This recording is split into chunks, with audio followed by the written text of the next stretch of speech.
Before I say anything else, let me ask you something. Have you ever stood in a room full of mourners, dressed in black like everyone else, and felt like the only intruder? I don't mean that kind of loneliness you feel after loss. I mean the sharp kind, the kind that presses into your ribs like a question with no answer. The kind that says, "What are you doing here?" That was the kind of silence I walked into at Victor's funeral. He was my husband. 30 years of tea mugs left half full, paintings left unfinished, birthdays with just the two of us, and the sound of his suitcase zipping shut every time he said he had to be away for a project. I was the one who packed his scarves in the winter, who ironed his shirts with lavender spray. I was the one who left the porch light on until 2 a.m., even when he said his flight would be late. I was his wife. At least, I thought I was until I saw her. She stood near the pulpit in the front pew, same age as me, maybe younger by a handful of tired years, her hair tied back in quiet control, her shoulders squared with a grief that didn't tremble. She wasn't crying, she was burning, and when her eyes found mine, it wasn't confusion or pity in them, it was rage. I blinked, unsure, my hands tightening around the funeral program. The pastor was reading a passage from Corinthians. Love always protects, always trusts, always hopes. But his words hung in the air like wallpaper, pretty and thin. Then, behind me, a voice hissed low, just loud enough to be intentional. "She's here." The other one. My body stiffened. I didn't turn around. I didn't have to. The message had already reached every shoulder within earshot. I felt it ripple through the rows of solemn coats and bowed heads, like someone had dropped a stone into still water. Suddenly, the hymns felt hollow, the pews too crowded, and the man in the casket, my Victor, felt like a stranger with a secret. I looked at the woman again. She didn't look away. That's when I knew this funeral wasn't just for the man we lost. It was for the life I thought I had, and the one she had known all along. I wasn't forbidden from attending the funeral.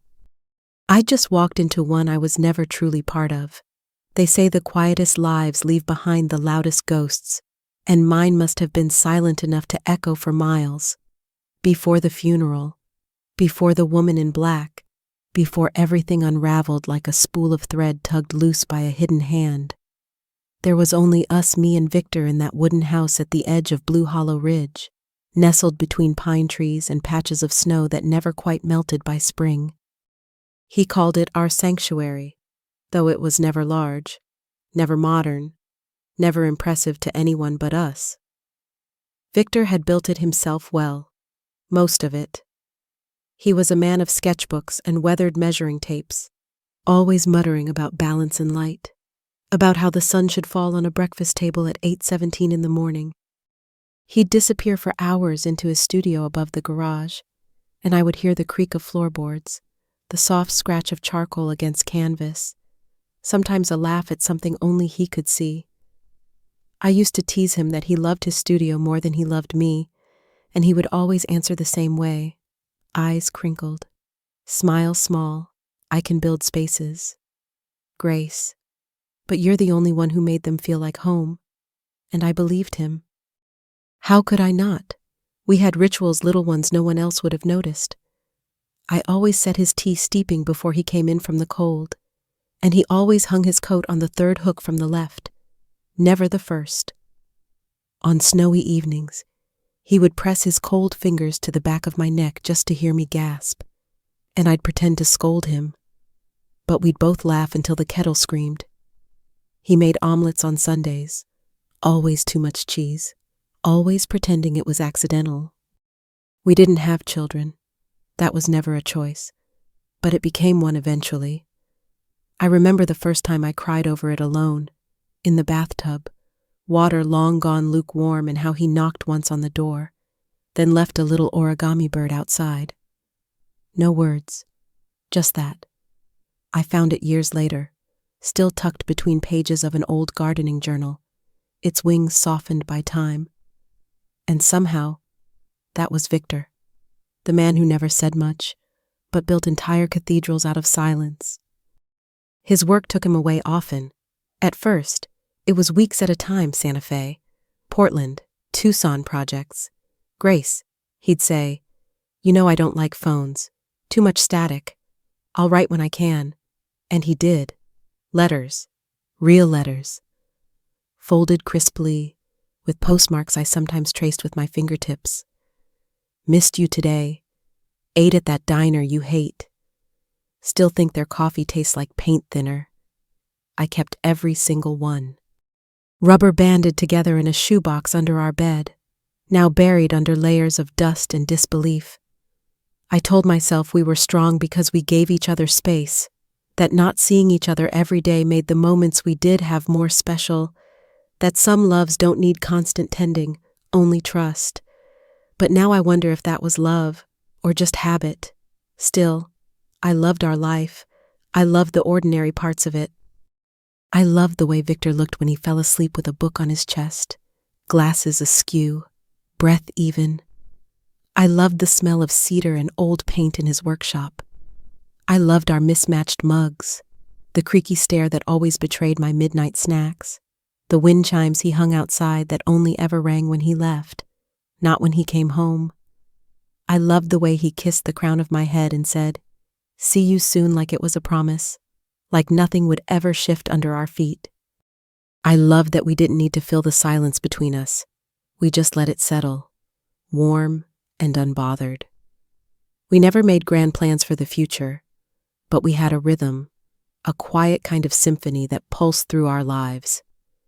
He once told me that time was his favorite element in design, not wood or steel or glass, but time because it softened the harshest edges. I didn't know then that time would one day cut sharper than any of them. I thought what we had was enough, not spectacular, not sweeping, just steady. And sometimes, that's the most dangerous thing of all, because it lulls you into thinking you are safe, that nothing hidden lies beneath the floorboards, that the man brushing snow from your shoulders and pouring your tea is the whole truth. I had no reason to suspect otherwise. No cracks in the walls, no missed anniversaries, no lipstick stains or unfamiliar numbers. If there were signs, they were too gentle to bruise. And I, in all my trusting quiet, never reached for the light switch. I lived in the dimness and called it home. That was my world. That was my husband. That was the life I loved before I found out I was sharing it with someone I didn't even know existed. I didn't know I was sharing. I just never got to hold him completely. It happened 3 days after the funeral, on a Tuesday so ordinary it almost felt cruel gray sky, coffee gone cold, the radio playing softly in the kitchen, some voice talking about weather fronts and late-season frost. I was folding laundry, his socks still in the pile, my hands moving without thinking, folding the same way I had for decades, heel in, toe tucked, paired with the one that matched like nothing had changed. The knock on the door didn't sound like a stranger's. It was too familiar, too steady. I didn't hesitate. I opened it, and there she was. The woman from the church, Elena, up close. She looked smaller, older than I remembered, or maybe just exhausted in a way that came from too many nights not sleeping. Behind her stood a man and a woman mid-30s, tight expressions, arms crossed like shields. The man had Victor's eyes. The woman had his mouth. And I didn't understand why that made my breath catch in my chest. "We need to talk," Elena said, voice like gravel. She didn't wait for me to invite them in. She stepped inside, the other two following, tracking snow and silence across the wooden floor. I closed the door slowly, trying to stitch reason into the moment, but it was unraveling too fast. Elena stopped in the center of the living room, looked around like she was trying to remember the dimensions. "He told me it was smaller," she murmured, mostly to herself. Or maybe I just wanted to believe that. "Excuse me," I began, but the man cut in. This was his other house. His voice cracked on the word other, like it had broken him open from the inside. Your Grace. Right. My mother is Elena. I'm Thomas. That's my sister, Lucia. The names hit me like falling snowlight, but disorienting. Impossible to catch. I looked at them, then back at Elena. Her eyes didn't blink. I was his wife, she said. We were married 30 years. We lived in Santa Fe.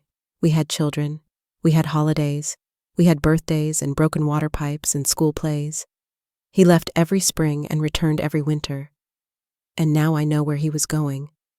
I stared at her, mouth dry. You're mistaken, I whispered. Victor was my husband. Lucia let out a sound, a strangled laugh or a scoff. I couldn't tell. You think he only married you, she spat. You were the mistake, the secret, the shadow.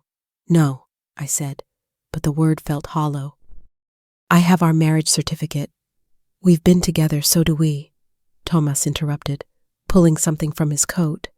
A folded photocopy, already creased from handling.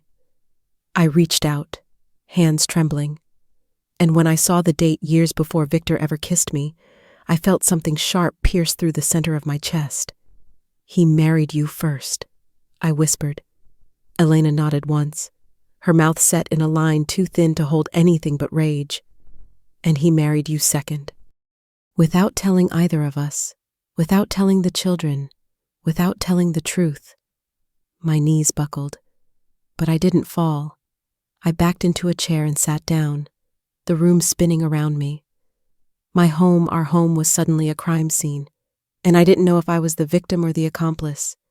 He had 2 lives, Elena said, arms crossed now, voice tight. 2 families, 2 faces. And now we're all left with the same question: what the hell do we do with the pieces I couldn't breathe? I looked around at the room, at the bookshelves Victor built, the coffee mug still on the windowsill, the coat he'd left by the door. How many times had he left this house to go back to them? How many times had he lied? Every time he said, I'll be gone a few weeks. He wasn't building, he was returning, not to me, but to her, to them. I didn't know, I said, the words coming out brittle.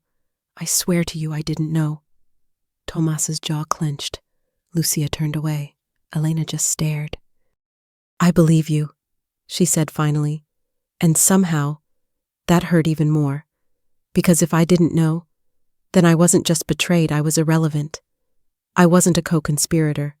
I was just the woman who didn't matter enough to be told the truth. We want access to the house, Tomas said, voice hardening. He promised us a part of this property. There are legal documents. We're not going away.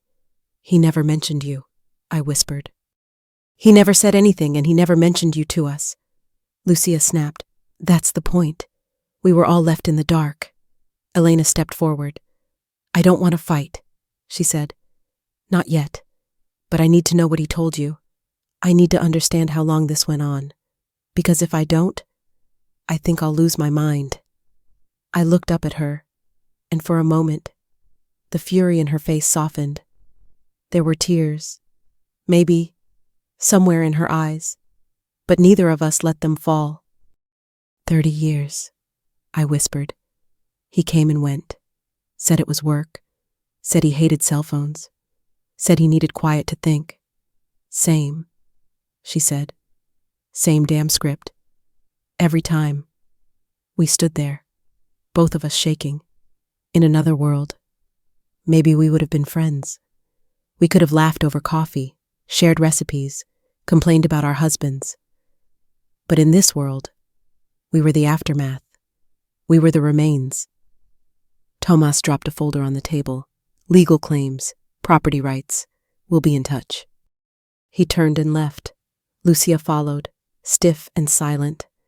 Elena lingered for just a moment, her eyes sweeping the room one last time. You had a beautiful lie, she said. So did I. And then she was gone. I sat there for hours, not moving, not blinking, just watching the last bits of snow melt on the hardwood floor where their boots had been. I didn't turn on the lights. I didn't make tea. I didn't cry. I just stared at the door, as if Victor might walk through it again, as if I could demand an answer from a ghost. But ghosts don't explain, they just haunt. I wasn't thrown out of my home. I just found out it was never entirely mine. The house didn't feel like mine anymore, not even a little. Every corner echoed with a new kind of silence, sharp, accusing, full of footsteps I had never heard but now imagined. I started looking at everything differently, the chipped paint on the banister, the drawer that stuck in the kitchen, the chair he always sat in with one leg crossed. They didn't feel warm anymore. They felt suspicious, like I had been living in someone else's story, cast in a role I never auditioned for. I stopped sleeping in our bedroom. The bed was too big, too clean, too untouched for a woman who was supposed to be grieving her husband, but instead was mourning the version of herself he had made believe was real. I moved into the guest room downstairs, the one we never used, the one with bare walls and no photos. I thought maybe if I stripped everything back, I'd stop seeing shadows in the mirror. But the ghosts followed.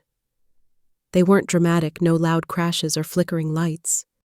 Just questions that stood beside me when I brushed my teeth, doubts that climbed into bed with me at night.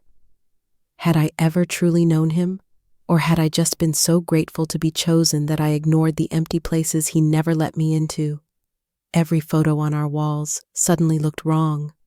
Were they staged? Were they for show? I started removing them, one by one, not tearing, just lifting them gently off the nails, like you would an old bandage. Behind one in the hallway, I found a slip of paper, a grocery list in handwriting that wasn't mine. Almond milk, oat bread, lavender honey. Not things I ever bought, not things Victor ever asked me for. I stood there with the paper trembling in my hands, wondering who she had been buying for, whether he carried bits of her life into mine like pebbles in his pocket, and if he had left some of mine behind in hers. The mail kept arriving. Letters in his name. One envelope with a medical bill from a clinic I didn't recognize, Santa Fe. Of course. I called the number on the letter, pretended to be his assistant. Oh, Mr. Holloway. He was such a gentleman, the receptionist chirped. Always brought fresh cookies during his checkups. His daughter used to wait with him, Lucia, I think. My throat closed. I hung up without replying. I stopped answering calls, stopped returning texts from the two friends I had left. They didn't know what to say, and I didn't want to hear myself try to explain. What would I even tell them that I was the second wife, the second life, that I was a placeholder in a home that had become a crime scene of secrets? The local newspaper ran a short piece, nothing dramatic, but enough. Prominent architect leaves dual legacy family disputes arise. My name wasn't mentioned, but the town knew. They always do. I started noticing the change in people's eyes. At the post office, the clerk didn't greet me the way she used to. At the market, a woman I once taught art classes with turned her cart and walked the other way. I wasn't just grieving, I was being erased. Slowly, quietly, like dust wiped from a surface. And the house itself, it began to close in on me. Every time I walked through the front door, it felt colder. I checked the thermostat, working fine, but something had shifted in the bones of the place, as if it, too, had been keeping the secret and was now ashamed. I tried distracting myself, cleaned drawers that didn't need cleaning, reorganized the spice rack, alphabetized the books in the living room. But every room had something, some reminder, some echo, some fingerprint he left behind that no amount of scrubbing could remove. In his studio above the garage, I found the paintings, the ones he never let me see. I'd never questioned it. "They're not done," he used to say. "I want to show you when they're right." But they were done, and they weren't of me. A woman with dark hair, soft smile, always in motion brushing a child's hair, holding a bowl of lemons, laughing mid-turn. And the children, Again and again, different ages, birthday hats, Halloween costumes, hands holding school awards. A life, a whole life, sketched, colored, captured, frozen in pigment and paper. I sank to the floor and stared for hours, unable to move. My knees ached, my mouth dry. I didn't cry. It was beyond that now. I wasn't sad. I was displaced, dispossessed. This house was no longer mine. Not emotionally, not spiritually, possibly not even legally. That night, I slept on the studio floor. I couldn't make myself leave. I wanted to ask the walls what they knew. If they could tell me how long I had been a guest in my own life. In the morning, I made tea. I sat at the table. I drank it slowly. The wind moved the chimes outside. They sang a little, but the sound didn't bring peace. It sounded like goodbye. I wasn't pushed out of the house. I was slowly uninvited from every room. It began not with rage, not even with grief, but with dust, a thin layer coating the edge of the nightstand as I reached for something that wasn't there. His glasses used to rest there, always upside down, always slightly smudged from paint or soil or the oils of his thumb. That morning, they weren't there. That morning, I wasn't looking for them. I was looking for anything that would tell me I still existed in this house, that I hadn't just imagined the life I built brick by brick, dinner by dinner, year by aching year. I pulled open drawers I hadn't touched in months, years even.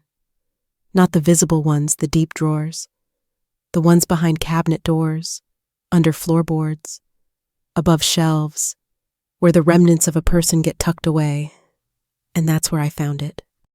A box the size of a recipe tin, green and dented, something I almost didn't recognize until I lifted it and felt its familiar weight. I had seen it once before, years ago, in his hands. "It's where I keep things I don't want to lose," he said. I assumed sketches, maybe ticket stubs, old buttons. But inside there was a letter, addressed not to me, not to Elena, but simply, "In case." My hands trembled. I wasn't ready for another betrayal. But the envelope wasn't sealed, and so I read it. His handwriting was slow, deliberate, almost hesitant. "Grace, if you're reading this, then I never found the courage. Or maybe I ran out of time. Maybe I was a coward all along. I never wanted to hurt you. I wanted both lives. I was selfish. I convinced myself I could make it work, that if I kept you both apart, no one would suffer. But I forgot what suffering looks like when it's quiet. You never asked for anything. That's what made me believe I could get away with it. You gave me peace, and I gave you lies. But even now, even with all my wrongs, you are still the only person who ever made me feel safe. I built you a house, but you gave it soul. If there's a way to forgive me, don't look for it in words. Look for it in the deeds I couldn't do while I was alive." I read it twice, 3 times. The words didn't change, but something inside me did. It wasn't clarity. It wasn't closure. It was a shifting, a weight settling somewhere new. He knew. He knew what he had done, and he still chose silence. And yet, some part of me shaking, bruised, but still breathing had been seen. I folded the letter carefully, placed it back inside. Then something slid beneath it, thin, metallic, cold.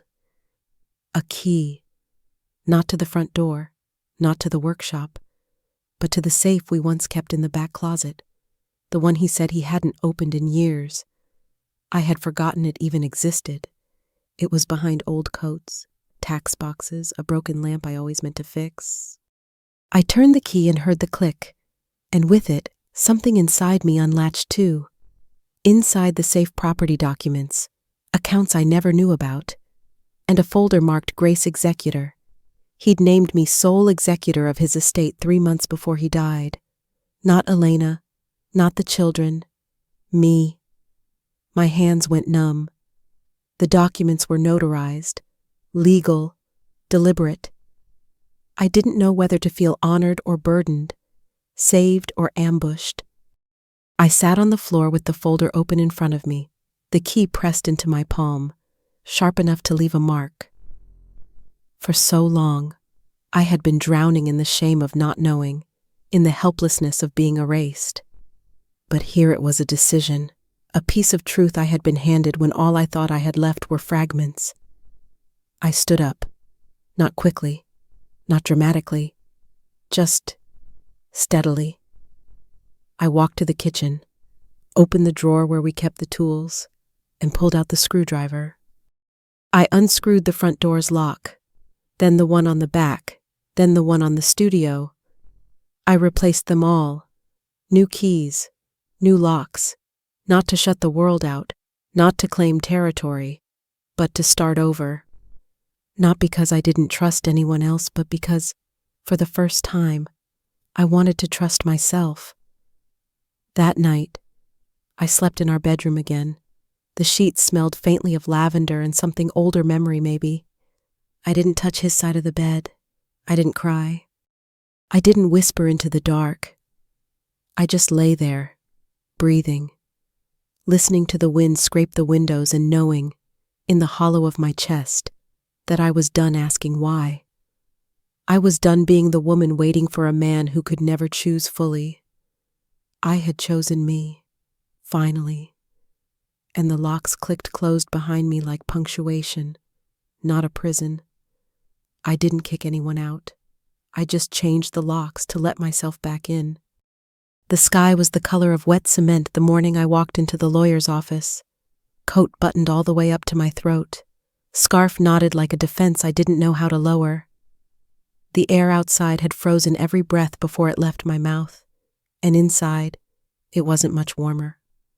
Cold brick walls, chairs too straight to offer comfort, and a receptionist who didn't look up when I gave my name. I had circled this moment for days, pacing around the kitchen, fingering the edges of the folder I had pulled from the safe, asking myself again and again if there was any value in showing up for a man who had split his soul like firewood and handed half to someone else. But I needed to hear what version of me he had immortalized in ink. The hallway to the conference room felt longer than it should have.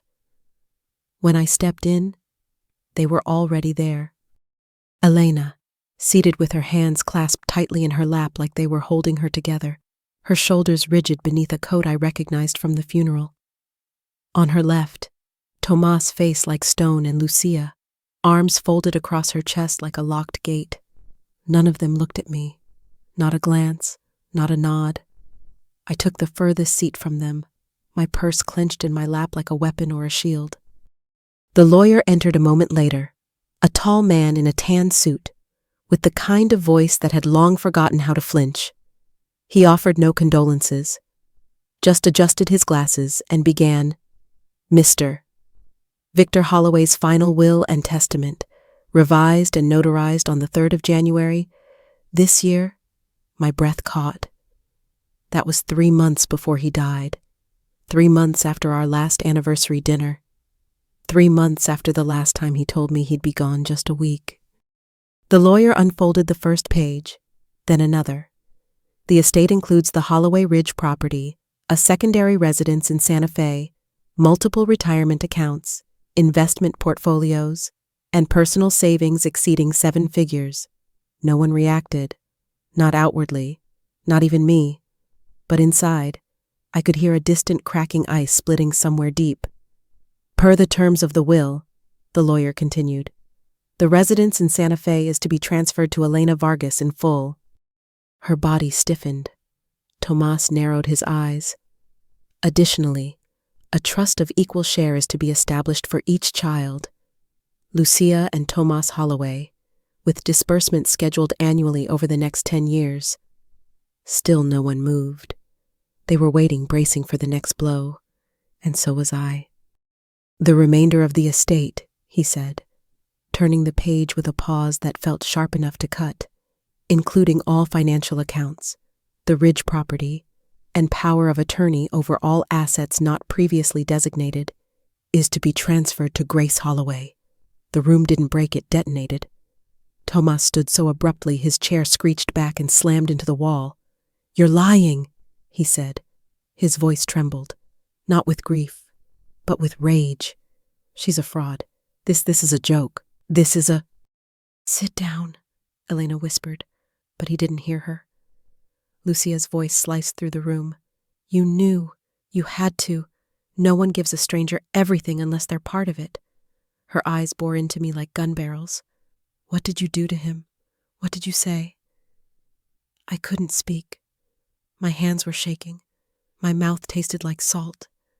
I tried to look at the lawyer, to plead for something clarity, help, an exit. But his eyes were fixed on the paper. "Mr. Holloway submitted all revisions with full mental capacity," he said flatly. "He was evaluated and cleared. Everything was notarized with witnesses." "No," Tomas spat. "No, he wouldn't do that. He wouldn't screw us over for some nobody." "Tomas," Elena said, louder now, but softer somehow, like she was losing air. "Stop!" But it didn't matter. It was already done. The line had been drawn. They all turned to me then, even Elena. Their eyes weren't just angry, they were betrayed. And I, who had come there just to listen, just to sit in silence and leave in the same shadow I walked in with, was suddenly cast as the one who lit the match. I rose slowly, barely feeling the ground beneath my feet. "I didn't know," I said, voice barely more than air. "I didn't ask for this." Elena stood, too. Her eyes met mine not with fury, not with grace, but with something hollow. "But you got it anyway." I didn't reply. What could I say that I didn't want the house, that I would have traded every dollar for a single truth spoken while he was alive? The lawyer closed the folder with a quiet click that echoed louder than any of us expected. "This concludes the reading," he said. No one moved. I left first. My legs didn't carry me, they escaped. Out of the room, down the hall, past the receptionist who still didn't look up, and into the cold where the sky had darkened and the wind had teeth. The snow crunched beneath my boots like brittle bones. I didn't look back. I didn't drive home right away. I sat in the car, engine off, keys in my lap, staring at my reflection in the window. I didn't recognize her. I had come to hear my husband's last words. Instead, I left carrying a fortune and wearing a villain's name. I didn't steal anything. I was just the one left holding the mess he never cleaned up. I didn't write the letter to ease her pain, or even mine. I wrote it because the silence had become something alive, something that crept into the floorboards and the walls and even the spaces between my ribs, something that whispered in every room I walked through and reminded me that none of this had ever belonged entirely to me. I wrote it because there were things I needed to say before I vanished completely into the role of the other woman, a title I had never chosen but now wore like a scar too visible to hide. I wrote it in the early hours of the morning when the house was still, and even the wind outside had given up. I made tea I didn't drink, lit a candle that flickered like it was afraid to commit, and sat down at the kitchen table, our kitchen table, the one where he used to leave notes on napkins, and where I once placed a slice of apple pie in front of him without asking if he'd had a hard day, because I always knew when he had. "Elena," I began, and then stopped, my pen hovering just above the page, because how do you address someone who's both stranger and sister in grief, both the mirror and the wound? I don't know if this letter will reach you at the right time, or whether any time would ever be right for what I have to say, but I need to say it not to explain, not to beg, just to lay something down so we both don't have to keep carrying everything in silence. I know who you are now. I saw it in your face at the funeral, in the way you looked at me like I was the enemy, like I had taken something precious from your hands and smiled while doing it. And I don't blame you. That look was earned, but I didn't earn it the way you think. I wrote slower after that, not to choose words carefully, but because every word felt like it weighed more than it should have. He never told me about you. Not once. Not a hint. Not a slip. Not a single crack in his story that suggested he was anyone other than mine. And I know that probably doesn't make it better, it might make it worse, but I swear to you, I didn't know I was living in a house built on top of someone else's foundation. I didn't know I was the second draft of a life that had already been written. I paused and listened to the quiet ticking of the old clock on the wall, the one he'd fixed 3 times over the years, even though I said we could just buy a new one. He said some things were worth mending. I wonder if he ever thought that about the truth. We both gave him decades. We both built futures in our heads. We both forgave little things because that's what love teaches you to do. I imagine you sat at a table just like this one, looking at an empty seat and telling yourself he'd be back soon. So did I. I set plates for him. I folded his laundry. I bought his favorite jam. We both lived in the pauses between his absences, believing the return meant the devotion was real. I pressed the pen harder, the ink running a little darker. I'm not asking for your grace. I'm not trying to equalize our losses. You had children with him. You had holidays and anniversaries and pieces of him I'll never understand. And I had things, too, the quiet things, the soft glances, the silent mornings with only the sound of him breathing beside me and the kind of peace you don't question until it's ripped away. What I'm trying to say is we were both kept, not cherished, not chosen, kept, like he was collecting versions of himself and placing us in separate jars, sealed tight, never letting the air mix. I didn't cry as I wrote. I'd already done that, until the tears no longer tasted like grief, just water. I found the letter he left. I continued. Not for you, not for me. Just a note to the universe, a confession of cowardice disguised as care. He said he loved us both, but love without courage is just a kind of theft, isn't it? And he stole from both of us. Time, truth, the chance to be whole. I signed my name without flourish. Just Grace. I folded the pages slowly, placed them in a plain envelope, and wrote her name across the front, no last name. No address beyond the town we both knew she came from. I didn't add a return address. I didn't need a reply.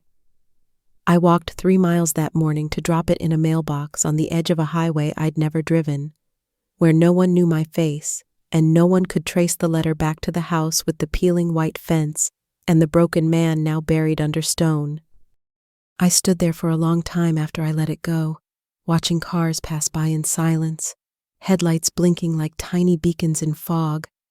I didn't feel better, but I felt emptied. And sometimes that's the first kind of healing, not closure, not forgiveness, just making space inside your chest where something truthful can finally rest without burning.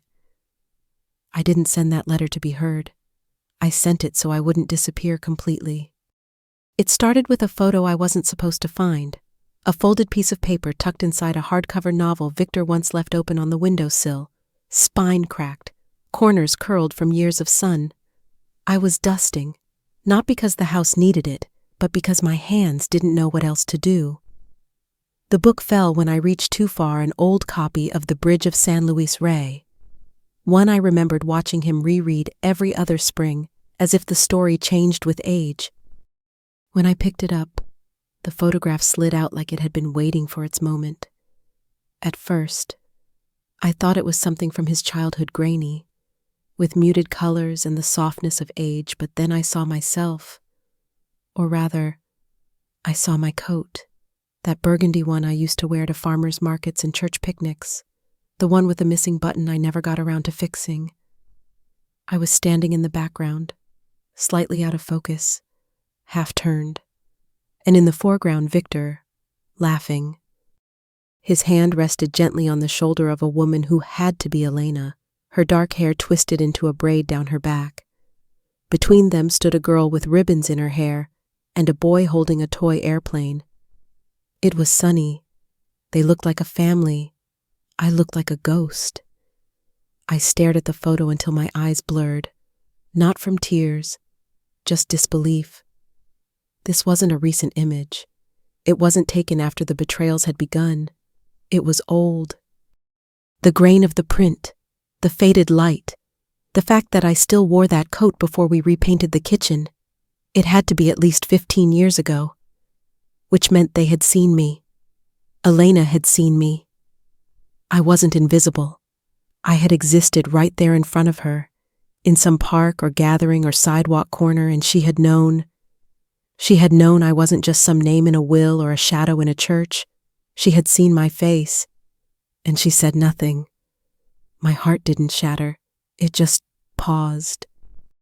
Because I had built her in my mind as the counterpart, the other wounded woman walking through the same fire. I had written her letters in my head long before I sent the real one, imagined her pain like a twin to mine. But now, with this photo in my hand, I realized it was never that simple. Maybe she had known all along. Maybe she suspected. Or worse, maybe she didn't just suspect. Maybe she chose silence. And wasn't that the cruelest part, that he had handed us both fragments, and we had spent years rearranging them into something soft enough to sleep beside? And when she had the chance to warn me, to save me from investing another year, another kiss, another holiday dinner where I set the table for a man who left a different table behind, she stayed quiet. Maybe she told herself she was protecting her children. Maybe she thought I'd disappear on my own. Maybe she just didn't care.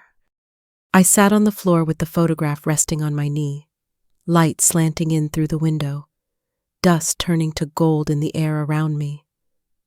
For a moment, I saw it all differently. Not as betrayal, but as legacy. Not his, but hers. The inheritance of silence, passed down like an heirloom. Maybe we were never just victims. Maybe we were participants, in our own quiet way complicit in letting comfort win over confrontation.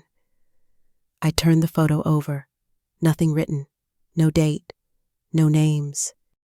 Just a smear of tape residue in the corner, like it had once been placed in an album and then removed.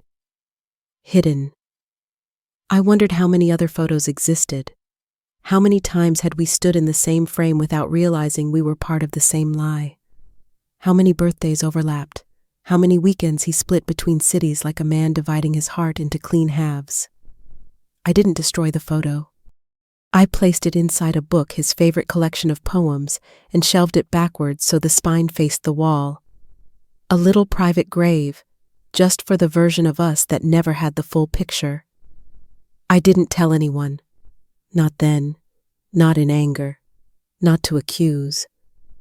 I just carried it quietly, the way women like us carry everything we're not supposed to say, with grace, with clenched jaws and tired hands, with the knowledge that sometimes the deepest betrayals aren't the ones that explode, but the ones that sit next to you for years, smiling, and never once tell the truth. She didn't call me a rival. She just never acknowledged I was real. I didn't tell anyone I was leaving. Not the lawyer, not the neighbors, not even Elena. I just packed my life quietly, one drawer at a time, wrapping teacups in old dish towels, folding sweaters that still carried the faint scent of pine and winter. I donated almost everything: furniture, rugs, even the lamp he once fixed with too much glue. I kept only what was mine in the truest sense: my mother's china, a handful of books, a notebook filled with watercolor sketches I never showed him. I left his things behind, not in anger, not as a gesture, just because they belonged to a life that wasn't whole. I sold the house without stepping foot into the studio again. I couldn't. That room was his altar, and I was done lighting candles for someone who never stayed. The house sold fast. The story still lingered around town, whispers of the woman who inherited everything, then vanished. Let them talk. Let them fill in the blanks with whatever made them feel most righteous. I didn't owe anyone a version of me they could understand. I moved 2 towns over, to a modest cottage nestled into the slope of a hill, where the air smelled like dry grass and pine needles, and the silence didn't carry his name. There was a white fence, a crooked mailbox, and a maple tree that turned gold in October. No legacy, no ghosts, just space. I slept through the night for the first time in months, woke to birdsong instead of questions. I started each day with tea on the porch, watching the fog lift off the grass like a curtain rising slowly on a stage I no longer had to perform on. I volunteered at the local library, just shelving books at first, then eventually reading stories to children on Saturdays. They called me Miss Maggie. I never corrected them. I liked the way it sounded light, unburdened, clean. One day, I adopted a dog from the shelter, a golden mutt with a floppy ear and eyes that understood quiet. I named her June, after the month everything unraveled, and the month I chose to begin again. She followed me everywhere, slept beside my bed, and barked at crows like she was warning them not to land where they weren't wanted. Occasionally, Elena wrote, short letters at first, updates on her grandchildren, questions about legal forms, a recipe once for lemon shortbread. I replied, carefully, without weight. And then one Saturday, she arrived. No warning, just a knock on the fence and a paper bag of cookies from a bakery in her town. She sat beside me on the porch while June lay at our feet. We didn't talk about him. We talked about books, about weather, about how flowers always seem to bloom a little slower when you're waiting for them. Her visits became more frequent, then occasional, then something